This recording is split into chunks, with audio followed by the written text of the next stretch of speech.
بسم اللہ الرحمن الرحیم رب اشرح لی صدری ویسر لی امری واحلل عقدۃ من لسانی یفقہوا قولی۔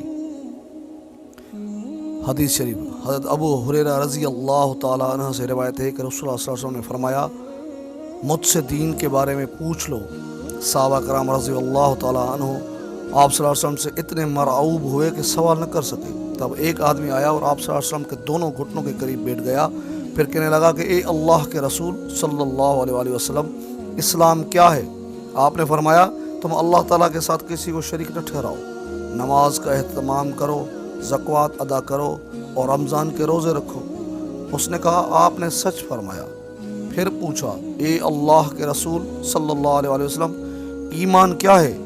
آپ نے فرمایا، یہ کہ تم اللہ، اس کے فرشتوں، اس کی کتاب، قیامت کے روز، اس سے ملاقات اور اس کے رسولوں پہ ایمان لاؤ، مرنے کے بعد اٹھنے پر ایمان لاؤ اور ہر امر کی تقدیر پر ایمان لاؤ۔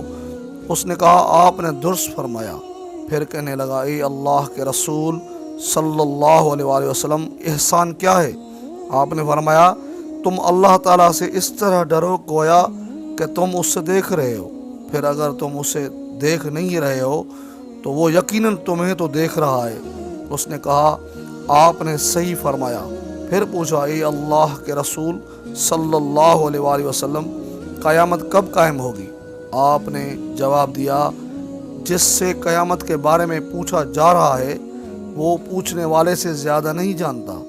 میں تمہیں اس کی کچھ علامات بتا سکتا ہوں۔ جب دیکھو کہ عورت اپنی آقا کو جنم دیتی ہو تو یہ اس کی نشانیوں میں سے ہے، اور جب دیکھو کہ ننگے پاؤں اور ننگے بدن والے، گونگے اور بہرے زمین کی بادشاہ ہیں تو یہ اس کی علامات ہیں، اور جب دیکھو کہ بھیڑ بکریوں کے چرواہے اونچی اونچی عمارات بنانے میں باہم مقابلہ کر رہے ہوں تو یہ بھی ہے، اس کی نشانیوں میں سے ہے۔ یہ قیامت کا وقوع غیب کی ان 5 چیزوں میں سے ہے جن کو اللہ تعالیٰ کے سوا کوئی نہیں جانتا۔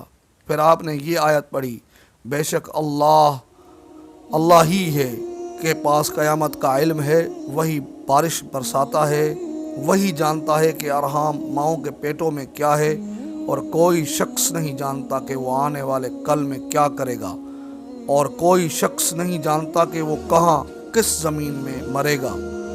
سورت کے آخر تک حضرت ابو ہریرہ رضی اللہ تعالیٰ عنہ نے کہا، پھر وہ آدمی کھڑا ہو گیا اور چلا گیا تو رسول اللہ صلی اللہ علیہ وسلم نے فرمایا، اسے میرے پاس لاؤ۔ اسے تلاش کیا گیا تو وہ انہیں صحابہ کرام کو نہ ملا۔ رسول اللہ صلی اللہ علیہ وسلم نے فرمایا، یہ جبریل تھے، انہوں نے چاہا کہ تم نہیں پوچھ رہے ہو تو دین سیکھ لو، انہوں نے آ کر تمہاری طرف سے سوال کیا۔ بک صحیح مسلم، حدیث نمبر 99۔